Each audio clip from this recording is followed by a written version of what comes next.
भारत के मुख्य आर्थिक सलाहकार वी अनंत नागेश्वरन का कहना है कि 3 वैश्विक रेटिंग एजेंसियों मूडीज, स्टैंडर्ड एंड पुअर्स और फिच के अल्पाधिकार को खत्म करने की ज़रूरत है।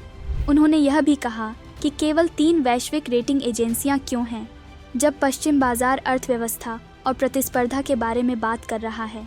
इस वीडियो के माध्यम से हम समझेंगे कि ये क्रेडिट रेटिंग एजेंसी क्या है और क्या है इनसे जुड़े मुद्दे। सर्वप्रथम जानते हैं क्रेडिट रेटिंग के बारे में। क्रेडिट रेटिंग आमतौर पर किसी उधारदाता की या किसी विशेष ऋण या वित्तीय देयता के संबंध में साख की मात्रा का आकलन है। क्रेडिट रेटिंग किसी भी एंटिटी को दी जा सकती है जो धन उधार लेना चाहता है, चाहे वह कोई व्यक्ति हो, कंपनी हो, कोई राज्य या प्रांतीय प्राधिकरण या फिर संप्रभु सरकार हो। अब समझते हैं रेटिंग एजेंसियां क्या हैं। रेटिंग एजेंसी एक ऐसी कंपनी है जो कंपनियों और सरकारी संस्थाओं की वित्तीय ताकत का आकलन करती है, विशेष रूप से उनके ऋणों पर मूलधन और ब्याज भुगतान को पूरा करने की क्षमता का। व्यक्तिगत क्रेडिट का score fair Isak corporation FICO credit scoring के एक रूप का उपयोग करने के द्वारा 3 अंक के गणितीय स्केल पर एक्सपीरियन, इक्विफैक्स और ट्रांसयूनियन द्वारा किया जाता है। इन रेटिंग एजेंसियों का भुगतान उस एंटिटी द्वारा किया जाता है जो अपने लिए या अपने डेट इश्यू के लिए क्रेडिट रेटिंग चाहता है। क्रेडिट रेटिंग न केवल यह निर्धारित करती है कि क्या उधारकर्ता को किसी लोन या डेट इश्यू के लिए मंजूरी दी जाए या नहीं, बल्कि वह ब्याज दर क्या हो जिस पर लोन के पुनर्भुगतान की आवश्यकता होगी। 3 बड़ी क्रेडिट रेटिंग एजेंसियां Fitch ratings, Moody's investors service और स्टैंडर्ड एंड पुअर्स 3 बड़ी अंतर्राष्ट्रीय क्रेडिट रेटिंग एजेंसियां हैं जो लगभग 95% वैश्विक रेटिंग कारोबार को नियंत्रित करती हैं।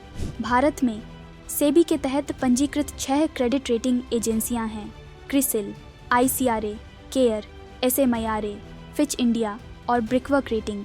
अगर बात करें पूंजी बाजार में रेटिंग एजेंसियों की भूमिका की, तो रेटिंग एजेंसियां विशिष्ट ऋण प्रतिभूतियों और उधार लेने वाली संस्थाओं के क्रेडिट जोखिम का आकलन करती हैं। बॉन्ड बाजार में एक रेटिंग एजेंसी सरकारों और निगमों द्वारा जारी ऋण प्रतिभूतियों की साख का एक स्वतंत्र मूल्यांकन प्रदान करती है। रेटिंग एजेंसियां संप्रभु उधारकर्ताओं को भी रेटिंग देती हैं, जो अधिकांश वित्तीय बाजारों में सबसे बड़े उधारकर्ता हैं।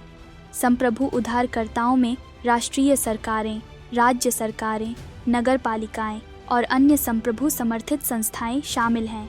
किसी रेटिंग एजेंसी द्वारा दी गई सॉवरेन रेटिंग किसी सॉवरेन की कर्ज चुकाने की क्षमता को दर्शाती है। रेटिंग उभरते और विकासशील देशों की सरकारों को घरेलू और अंतर्राष्ट्रीय निवेशकों को बॉन्ड जारी करने में मदद करती है। सरकारें अन्य सरकारों और विश्व बैंक और अंतर्राष्ट्रीय मुद्रा कोष जैसे ब्रेटन वुड्स संस्थानों से वित्त पोषण प्राप्त करने के लिए बॉन्ड बेचती हैं। वहीं रेटिंग एजेंसियों से जुड़ा वर्तमान मुद्दा यह है कि मुख्य आर्थिक सलाहकार वी अनंत नागेश्वरन के अनुसार रेटिंग एजेंसियों की कार्यप्रणाली में कई समस्याएं हैं, जैसे कि गुणात्मक पैरामीटर और उनके सूचना के स्रोत आदि। रेटिंग एजेंसियां विश्व बैंक के विश्व शासन सूचकांक से इनपुट लेती हैं, जो स्वयं बेहद समस्याग्रस्त है, क्योंकि जानकारी के अपने स्रोत मूल्यांकन किए गए देशों से नहीं, बल्कि कुछ यूरोपीय देशों में बैठे थिंक टैंक या अनुसंधान निकायों से आते हैं। WGI यानी विश्व शासन सूचकांक अपारदर्शी है और किसी देश के विकास के चरण पर उचित ध्यान नहीं देता है, तथा जैसे जैसे देश विकास के एक विशेष चरण पर पहुंचते हैं, उन्हें शासन के लिए विभिन्न संस्थानों की आवश्यकता का पता चलता है। इसके अलावा रेटिंग एजेंसियों के लिए विकासशील देशों और विकसित देशों के संस्थानों की तुलना करना उचित तुलना नहीं है, क्योंकि ऐसे संस्थानों को विकसित होने में कई शताब्दियां लग गई हैं।